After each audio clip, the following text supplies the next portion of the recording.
দেশবাসী, আশা করি আপনারা সকলেই ভালো আছেন। আলহামদুলিল্লাহ, আল্লাহর অশেষ রহমতে আমিও ভালো আছি। আপনাদের মাঝে বলতে চাই, কোনো দাবি দাওয়া নিয়ে তারা আন্দোলন করেনি। তারা কোনোদিন ওই কথাটা তাদের মুখ দিয়েও বার করেনি। সেই জাতি এখন যখন এই জাতির ক্রান্তিকালে যখন এই দেশে একটু শান্তি বসবাস করতেছে মানুষ শান্তিতে, তখন তারা উঠে পড়ে লেগেছে সেই শান্তিটা নষ্ট করার জন্য। না হলে কিছুদিন আগে আনসার বাহিনী মিছিল করলো, সচিবালয় ঘেরাও করলো। আচ্ছা, এটা গেল। তারা 16 বছর এই দাবি করস নাই, সরকারটা বইছে এখনো 1 মাস হয়নি। তারা আগেই তাদের দাবি দাবা নিয়ে এ জায়গায় হাজির। হ্যাঁ, দাবি আপনার আছে, আপনি করতেই পারেন, কিন্তু সময় দেন, সবকিছুই হবে। সময় দেন। তারপর আছে, এটা গেল। তারপর আসলো হলো রিক্সাওয়ালার আন্দোলন। একটা হলো অটো রিক্সা আর একটা হলো পাও রিক্সা। এখন পাও রিক্সারা বলতেছে যে আমরা ওই অটোওয়ালাদের লাগে আমরা ভাড়া পাই না, আমরা ঠিক মতো ভাড়া মারতে পারি না, আমাদের সংসার চলে না, এই অটো নিষিদ্ধ করার জন্য।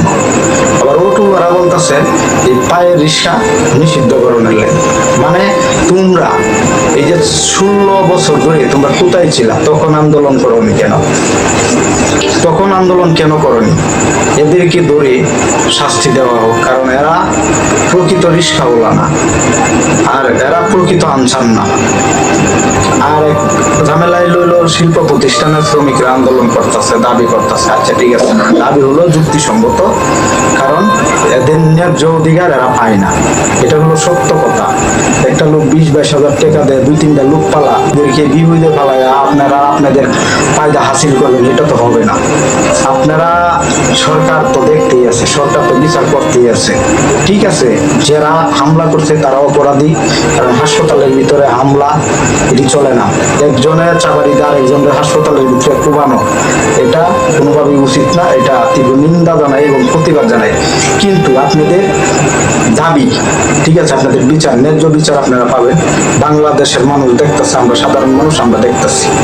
কিন্তু ন্যায্য যেটা, আপনারা কর্ম চালিয়ে যাবেন, যা হয় এটা সরকারে তো দেখতেই আছে, মানুষ আছে দেখতেছে না। কিন্তু তাই বলে আপনারা কর্মসূচি দিতে পারেন না, আন্দোলন করতে পারেন না, চিকিৎসা বন্ধ করে দিয়ে আপনারা রোগীদেরকে চিকিৎসা না দিয়ে আপনারা এসব করতে পারেন না। তাহলে বলতে চাই, এটি কিন্তু ভারতের যে আছে গোয়েন্দা বাহিনী, তারাই কিন্তু এসব আমরা দেশের মধ্যে লাগাই রাখছে এবং করাইতেছে। তাই বলি, এদেরকে বের করে কঠিন শাস্তি দেওয়া হোক, কারণ এরা চাইতেছে আমরা যুব সমাজ, আমাদের ছাত্র ছাত্রী জানি একাত্তরিত না থাকতে পারে, জানি বাংলাদেশের মধ্যে জানি শান্তি না থাকে। কিন্তু এদেরকে বের করে শাস্তি দেওয়া প্রয়োজন, কারণ না হলে ভবিষ্যতে বাঙালি ঐক্যবদ্ধ হতে পারবে না। কারণ এখন যখন ঐক্যবদ্ধ থাকতে দিতেছে না কিছু কিছু মানুষে, তাই বলি আপনারা কেউ কোনো গুজবে কোনো কান দিবেন না। আপনারা সঠিকভাবে যাচাই করবেন, জাস্টিফাই করবেন, তারপরেও করবেন। হাসপাতালে রোগী গেলে রোগী মরতেই পারে, তাই বলে হাসপাতালের মধ্যে ভাঙচুর করা যাবে না, কারণ আরো রোগী আছে, তাদের অসুবিধা হয়। এটাও আপনাকে দেখতে হবে। আপনি কিসের মানুষ? আপনার ভিতর যদি মানবতা না থাকে, মানুষ কি সারা জীবন বেঁচে থাকে? বেঁচে থাকে না। যে লোকটা মারা গেছে, হ্যাঁ, হাসপাতালে মারা গেছে, কিন্তু আপনার বাসায় থাকলেও সে মরতে পারতো, কারণ তার হায়াতে এই পর্যন্ত। কিন্তু যদি কোনো এই ডাক্তারের যদি কোনো গাফিলতি থাকে চিকিৎসার মধ্যে, তাহলে এটা খুঁচিয়ে দেখে বের করে তার বাদে এটার বিচার করা হবে। কিন্তু তাই বলে আপনারা হাসপাতালের ভিতর ঢুকে ডাক্তারের নার্সের মারধর করতে পারেন না, এই অধিকার আপনাদের নাই। আপনারা এটা তদন্তের জন্য সরকারের কাছে দাবি জানাইতে পারেন, কি মামলা করতে পারেন। তাই বলি, কেউ পক্ষবদ্ধ সারা থাকবেন না, সকলেই একে একজন আরেকজনের পাশে দাঁড়াবেন, সকলেই ভাই বোন।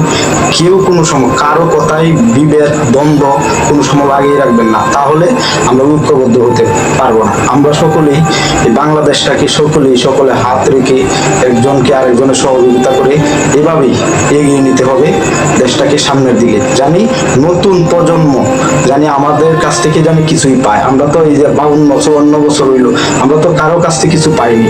তাই আমাদের নতুন প্রজন্মের জন্য এই দেশটা সুন্দরভাবে সাজিয়ে গুছিয়ে তারপরে রাখতে হবে, জানি তারা আসা জানি এভাবে বসবাস করতে পারে, তাদের মাঝে জানি কোনো দ্বন্দ্ব ফ্যাসাদ মারামারি খুনাখুনি হানাহানি রক্তারক্তি জানি না থাকে। কারণ রক্তারক্তি করলে তৃতীয় পক্ষ সুযোগ নেয়। ভারত গাপটি মেরে বসে রয়েছে এবং কি তাদের কার্যক্রম চালায় যাইতেছে রোয়ার মাধ্যমে। আর ভারতের মিডিয়া আমাদের বাংলাদেশকে নিয়ে কিছু কিছু প্রপাগান্ডা ছড়াইতেছে, এইসব থেকে আপনারা সতর্ক থাকবেন। কোনো ফেক নিউজ কোনো কিছু আপনারা বিশ্বাস করবেন না, যাচাই করবেন, যাচাই বাই করবেন, তার বাদে বিচার বিশ্লেষণ করে তার বাদে নামবেন। এই যে মানুষে বলে হিন্দুদেরকে অত্যাচার করতেছে, সবকিছু আপনারা এই দেশে দেখবেন, কুচিয়ে তারপরে করবেন। কারো কথাই যে অমুক হিন্দুর উপরে হামলা হয়েছে এটা যাচাই না করে সত্যতা না বাইর করে আপনারা কেউ মারামারিতে হিন্দু মুসলমান যুক্ত হবেন না, কারণ দাঙ্গা সৃষ্টি করবেন না। কারণ যখন বাংলাদেশ যখন সৃষ্টিশীল আছে তখন হিন্দুরা আর মুসলমানে পাহারা দিছে, এটা হিন্দুদের মধ্যেই স্বীকার করা। তাই আমরা সবাই ভাই ভাই একাত্তরতে সকলেই থাকতে চাই। সকলেই ভালো থাকবেন, সুস্থ থাকবেন, আমার জন্য দোয়া করবেন। আল্লাহ হাফেজ। আসসালামু আলাইকুম ওয়া রাহমাতুল্লাহি ওয়া বারাকাতুহু।